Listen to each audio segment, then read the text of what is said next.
everyone. Thank you so much for tuning in to our very first episode of Unbroken Arrows, Healing Through the Hunt. I'm Catherine. And I'm Greg. And we'll get into a little bit about what that title means to us in just a minute or two. But to start things out, Catherine, why don't you tell us a little bit about yourself? Yeah, as I said earlier, my name is Catherine. I am 20 years old, and I have been hunting my entire life. From as early as I can remember, my life revolved around what hunting season it was, and if we weren't hunting, we were fishing. As I said, I love to fish, hike, hunt, just be in the outdoors, really anything related. Okay, so 20 years old, you're out of high school, so what are you doing with your time now? I am a full-time college student. I'm currently pursuing a degree in marketing, and I should graduate in about a year and a half, which is exciting. Absolutely. For the last couple of years, I've also worked at Shields. I've been in a couple different positions there, but currently I am a hunting and archery specialist, which basically just means that I sell anything related to hunting and archery. This position has taught me so many different things. I get to work with a lot of very knowledgeable people, which is awesome. And then I also stepped into a part-time social media manager position for a couple of different brands in the outdoor industry. And it was one of those opportunities that simply came up because I got talking to the right people. And that's important. A lot of things in life happen that way. For sure. Well, now you guys know a little bit about me. I'm going to let Greg introduce himself. Well, sure. The first thing I'm going to say is that I guess I am 3 times more experienced in life than you are, Catherine. I was born and raised in Nebraska, and I started to hunt regularly when I was about 12 years old. But that was only small game like squirrels and upland game birds, pheasant, quail. I never hunted deer until recently. But being outdoors, like you, fishing, hiking, in general, observing nature was what always helps keep me grounded, and it's been a passion that I've been active with or in throughout my entire life. Since the time I graduated from high school, hunting, though, has kind of taken a back burner, hit and miss. Going to college, getting married, starting a family, and starting a career put hunting really on the back burner for me. So obviously you said you're 3 times more experienced. I like that word. Yeah. What career are you in? Well, I was in secondary education. I retired in 2020. I taught biological, earth, and environmental sciences for 18 years. So that gives you a little bit of ideas where the observation came from, and also where in earth science, meteorology, looking at clouds, and astronomy with the stars, that's where that came from. After the 18 years of teaching, I was a principal for 12 years, 4 years at the middle level and 8 years as a high school principal. Why don't you tell me a little bit about your family, too? Well, in 1984 that is, I married my high school sweetheart, Holly, and we were blessed with 5 children. So when I said life was busy raising a family, we were kept very busy. Holly enjoyed the outdoors as well, and we spent a lot of time on the water, boating, and fishing, and Holly had a love for the mountains and snow skiing. But as I said before, hunting, not so much. And there's a little bit of a story to that, too, that maybe we'll get to in some time. But soon after our youngest son, Trey, graduated from high school, we were empty nesters, and we started to look toward retirement and making plans for that. But in September of 2019, Holly was diagnosed with ovarian cancer. In November, 2 months later, it took her life. So that all happened so fast that there really wasn't time to process the diagnosis. With her death being such a short time later, my children and I really didn't have time to process that either. So with regard to grieving, we are still all a work in progress. So Catherine, could you take a little bit of time and tell our listeners about your family? Yeah, as you said, neither of our lives have been easy, to say the least. 2 of my siblings have a gene mutation called SAMD9, which causes many different things. Ultimately, because of this gene, my younger sister, Rebecca, who had it, was diagnosed with pre-leukemia and eventually passed away at the age of 10 on August 4th of 2016. She fought a long, hard battle, but never let it stop her from doing everything she wanted. To this day, she is my role model in so many different ways. Fast forward a couple of years, my dad, who was and always will be my best friend, was diagnosed with bipolar disorder. He eventually lost that battle and committed suicide on January 5th of 2021. My parents are the reason that I love the outdoors so much. My mom has always been very supportive of my goals and dreams, and she and my dad actually started dating because they both enjoyed hunting and fishing. My dad taught me pretty much everything that I know. Well, we shared a little bit about our individual family stories, but we are now both of each other's family story, as Catherine is my stepdaughter. And that is where the story of Unbroken Arrows, healing through the hunt, begins. So, Catherine, why are we calling this podcast Unbroken Arrows? So my mom actually asked me this the other day, and she just said, she's like, it doesn't make sense because people are broken. Like, that's just how the nature of human beings are. I said, yeah, but we're not talking about people. We're talking about arrows. And anyone who's ever archery hunted or really done anything in the archery world knows that a broken arrow is bad news, whether it's the slightest, smallest little crack or an actual like arrow that's snapped in half. A broken arrow doesn't fly. So despite everything that we've been through, we remain unbroken. Okay. And I guess that's the word that I would use as a metaphor for what our lives are, because we've decided to be those unbroken arrows. So why did we include healing through the hunt? Well, that's an interesting one too, because we both have some similarities in our stories and some pretty major differences, I think, in our paths anyway, how we came to where we're at right now.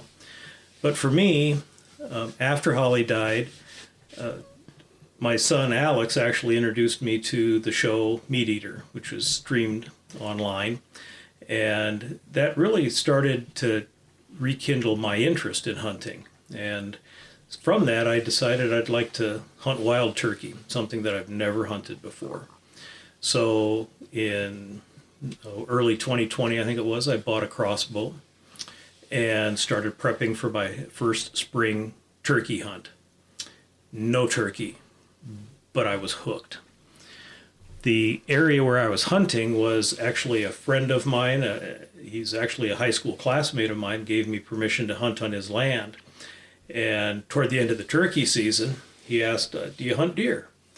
And my answer was no, because I never had, but I did tell him my son does. Well, that conversation led to my first archery deer hunt in the fall of 2020, and the first deer that I ever harvested. It was a pretty nice doe, fairly large, about 160 pounds hanging weight. And I was pretty proud of that, and I know that it's a doe, and sometimes people are hunting antlers, but I do really enjoy venison, so that wasn't a problem for me. But then during the rifle season, my son Alex hunted that same piece of private land, and he harvested a nice buck, and he and I had a good time, and that was really the first time that we had hunted together, especially big game. I like to tell stories. And as I told Greg today, I think we need to put a shot clock on his storytelling sometimes because he talks very slow. And I will try to do better at that. But there are some things from all of these hunts that I'll eventually share, and I'm talking about the hunts with my son and my first deer and also those turkey hunts as well, because they were all learning moments. And in particular, to share with those that are older like I am and may have the idea of starting to hunt or are bouncing around the idea in their heads, because as the saying goes, if I can do it, anyone else can do it. And that's one of the things that we hope to be able to help others do, is take the chance, get outside, hunt, fish, do the things that they want to do. So you talked about turkey hunting. You have any success stories? No. I have been turkey hunting several times, and the toms have been very tricky. They are not easy to shoot. well, and I think I've hit 2 because I've got feathers to prove it with my crossbow, but I have not successfully harvested a turkey. But I have helped a couple of people that I do know, you being one, harvest a turkey. So a little bit of success, but no success on my own. So Greg was very kind and got me on a piece of land in Nebraska. The first year we didn't shoot anything. It was interesting. That's what I did. You shot at something. Yes, at something. But the second year, I shot a pretty nice Merriam, and then my boyfriend Nate also got one. Right. He shot a Jake though, so everyone just remind him that his girlfriend shot a bigger turkey than he did. Yeah, everybody does remind him that, I think. So. Mm-hmm. And a bigger deer. Speaking of my deer, that is actually the first time Greg and I first met, was right after I shot my biggest buck to date. He and my mom were traveling home from Nebraska, so I got to meet him with a 160-ish inch buck in the back of a truck and a rifle in my hand. And as I remember, you were still in high school. I was. So about 18 years old at the time. You were very excited, but you were also pretty emotional. I think I have cried when I have shot pretty much every deer. Actually, I didn't cry this year, now that I'm thinking about it, but every other deer.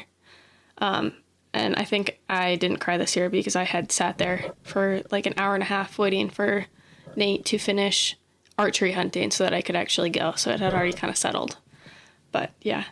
So you were just waiting patiently for him. Mm-hmm. So Catherine, what does healing through the hunt mean to you then? Like I said, I grew up hunting. And hunting has always kind of been a safe place for me just because I'm so familiar with it. Not necessarily saying that like I know how to do everything and I'm the best at everything, but anytime I was sad, upset, hunting just kind of helped me focus, relax. When my dad had passed away, we actually did a couple of memorial hunts in his memory, which kind of just shows that's a family thing. We all got together and hunted. We goose hunted. It ended up being a really good hunt. But I really enjoy taking other people hunting and getting to see how that affects them, whether that's kids or friends, but getting them out there and letting them just sit in nature with me. I can attest to that because as we have become a blended family, and between Stephanie and I, we've got 9 living children, and Stephanie became a step-grandmother, and the kids became step-uncles and aunts in one fell swoop. But you took my granddaughters and my grandson fishing as well, my grandson. So yeah, I can attest that you do like to get people out in the outdoors. And I think Audrey outfished us all that day. I think she did. She still talks about it, and her mom tells me that she's got pictures that sometimes she looks at and just, showing off the bass that she caught. I think it was the first cast, too. I had casted it out for her, and I was like, reel in. She's like, I think I have something. I was like, I'm sure you don't. I think it was because I don't even think I was down to the bank yet. So we ran up to show you. Yep. So Catherine and I, as what we were talking about a little bit, the turkey hunts that we have gone on together, but Catherine and I have gone on several hunts over the past couple of years, and we'll share more of those with you as those were healing hunts as well. But we never want to forget the memories of those that have left the earth before us. But like an unbroken arrow, we will move forward and we'll make new memories to add to the next chapters of our life. Well, I think that's all for today, folks. Thank you for listening to our first podcast, especially if you made it this far. Yeah.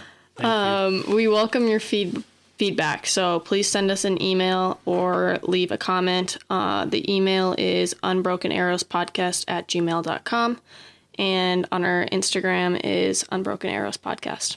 Then why don't you, as our new listeners, try to take some time, get outside, get outdoors, and experience its healing powers for you as well. So with that, until next time.